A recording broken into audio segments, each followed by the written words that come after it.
Good afternoon. My name is Craig Patten. I'm with Charter Communications. I came here from the United States to talk with you about SmartNICs. And one of the key themes that we're going to discuss is cost and benefits. So let's set some common reference point or common foundation. Some of the things we think about in cable are virtualized CMTSs, virtualized DPI boxes, virtual firewalls, and virtual load balancers are examples of some VNFs that we've been working with.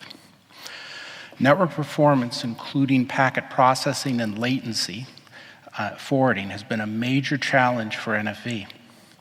It's possible, we know for years that it's been possible to move frames and packets through a computer.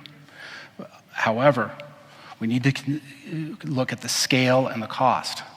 And we'll be discussing that briefly in a short bit. A little bit about the evolution. We saw several years ago the introduction of DPDK, and we all have had experiences with it. It did accelerate the performance, but it's reached its limits, and there are trade-offs with the number of cores that you have to dedicate to DPDK to make it really scale. But we did see high flexibility with it, but lower performance than SROV. Some people have advocated that we go, for several years have advocated that we go to SROV and just skip the vSwitch. Others have contended that they need the control that the SmartNIC, that the vSwitch offers. SROV performs better, in part because of the direct memory access copy of the data to the PCI bus. Bypasses the kernel when it does it. And this is just a quick review. Higher performance, but lower flexibility. But what if I told you there's another way to look at this? We don't have to trade off between SROV and vSwitches. What if we think about changing our order of operations? What if we first use SROV as the fastest means to get it across, to get the data across the compute bus, but place a vSwitch function into the NIC? This is where SmartNICs come in. And for many of you, you already know this, but a review is good. We get the highest performance with the flexibility. We've seen multiple cores returned by using this model where we combine vSwitches and SROV. We've seen multiple cores returned to our pool for VNFs. We no longer have to dedicate multiple cores to move packets just in and out of the compute. That has real material benefits, as I'll talk about in a moment. When we think about the SmartNICs, and I'm gonna show you some of the performance data in a little bit, but I thought you guys would be more entertained by me speaking. The major things to think about with value propositions is how many cores you would have used for your vSwitch to accomplish the same goal.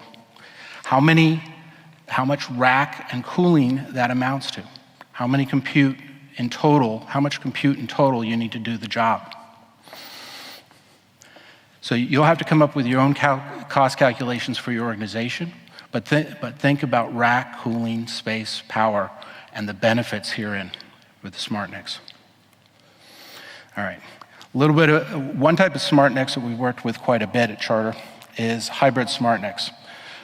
They coexist, they work with the operating system, and we've seen deployment models with OpenStack with this. We can also use traditional vSwitches for the non-SROV, traditional vSwitch function in OVS to deal with VNFs that don't have the SROV driver, with a performance penalty, of course, but you still have backward compatibility. One of the key things here that we focused on is using standards such as OVS RTE flow and TC Flower to make sure that we're not implementing a vendor proprietary solution. For many of you, that is key when we talk about cloud. We want to be open source. We want to be standards based. Well, by using TC Flower, which in the last year was added to the main kernel under Linux, we now have a standards interface to program this through. Here, we see an illustration where OVS vSwitch D seeds the TC flower rules through the driver and in to the vSwitch. This is done in the kernel. It's all mainstream and available to us here. Now, and I want to really emphasize this. It doesn't matter in this model what the NIC is, as long as they're supporting TC flower or RTE flow. Now, there's benefits to both. RTE flow, we certainly see that in the as a user space implementation, and you get all the benefits that you do with other user space implementations. Before you jump into the hybrid smart NICs, I want a few words of caution. The smart NICs configurations add a little bit of complexity. It's incremental complexity, but you have additional pieces in the path to worry about. Before, NICs were dumb. Now, they're an increasing part of the play. If your traffic profiles are light in bandwidth, you may not realize the benefits. Operators need to work with the VNF. Another word of caution: operators, and I'll talk about this again at the end of the presentation. Operators need to work with the vendors to assure SROV functionality. Another variant of the SRO of smart NICs that we're starting to see on the market is autonomous smart NICs. These smart NICs will typically be powered by an ARM processor and have their own operating system. This is extremely exciting if you want to implement a bare metal deployment.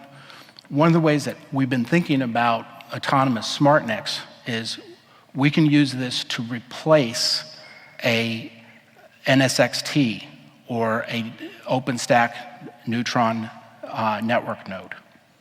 Okay? So we've gone from an entire computer to do a function and pulling that down into a NIC on the compute host. Think about that possibility in terms of your cooling and power. You've just saved yourself an entire server from your racks, or multiple servers in some cases. Considerations before jumping in: it's another operating system to maintain on those autonomous smart NICs. You need to work with the VNF vendors to assure SROV functionality and assure your host operating system will support the smart NIC. Here, it's a bit of an eye chart, but this represents, with the increased complexity of these smart NIC solutions, we may have to have incremental work done. You're going to have to pay more attention to using a more recent kernel for TC flower. You're going to need to make sure that your staff can maintain multiple instances of operating systems, because now you've got an ARM version of the operating system. Now, I've spoken enough. I think a picture says 1,000 words. Here, a colleague of mine did some testing with his VNF. He took 2 vCPUs, so 2 threads, and performed DNS client queries. Without SROV, and just simple OVS in the path, he was able to get to about 65,000 connections. Just adding SROV into the path, he was able to almost triple that number. Now that's session-based or connection-based. I was quite surprised by these numbers, by the way. I tend to think of SmartNICs as a bandwidth case, but this was solid. When you do your own testing, also look at the jitter performance when you do this. I think you'll find that your jitter performance also improves.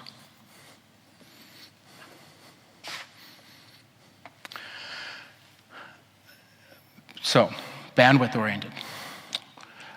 The gentleman from Orange that spoke earlier today, he talked about his experiences with SmartNICs. He said, I'm getting 330% performance increase. And I said, hurrah, that's about the same numbers that we got when we ran similar tests. In this case, we dedicated merely 2 vCPU cores and transmitted HTTP in 1,000 kilobyte files. We saw 7.5 gig versus 2.4. more than 3x gain. The fact that Orange published those numbers earlier today caused me to sweat a little bit less about presenting these to you today. They came up with nearly the same results we did. Now, when I talked about the economics earlier and thinking about this, think about doing 3x more with the same compute hardware. Think about the economics around your rack, cooling, and power. And what that would do for you, or the scale that you can offer. Perhaps you've got people in your product divisions that are asking for faster and faster VNFs. You can solve it here with the SmartNICs. Okay. Now the real reason that I traveled here this week. SROV with SmartNICs provides performance and flexibility, but there's a hidden piece here with the SmartNICs, and that is we need to make sure that the VNF vendors are incorporating SROV into their VNFs and their VMs. What we've seen is the Linux community is actually faster with bringing in SROV drivers that are in their upstream than the VNF vendors themselves. This presents a challenge for us as operators because as we see these VNFs coming in, they're not performing as well as some of the generic Linux systems. We actually challenge some of our vendors to say, hey, it's been in the Linux kernel for 6 months, a year and a half. Why aren't you keeping pace with the community? We as operators need to consider this as not something we do solely and wholly, but a concerted effort to drive our individual VNF vendors into SIROV. Why? Because it benefits all of us. If I talk to 2 vendors tomorrow and get them to move to SROV, you'll get a benefit. If the gentleman in the 5th row does the same with his vendors, I'll get a benefit. So I encourage you to think about pushing these. And you will see the benefits. We will all see the benefits. Okay. I'll open the floor to questions or thoughts. Any questions? Kind of jump through this quick.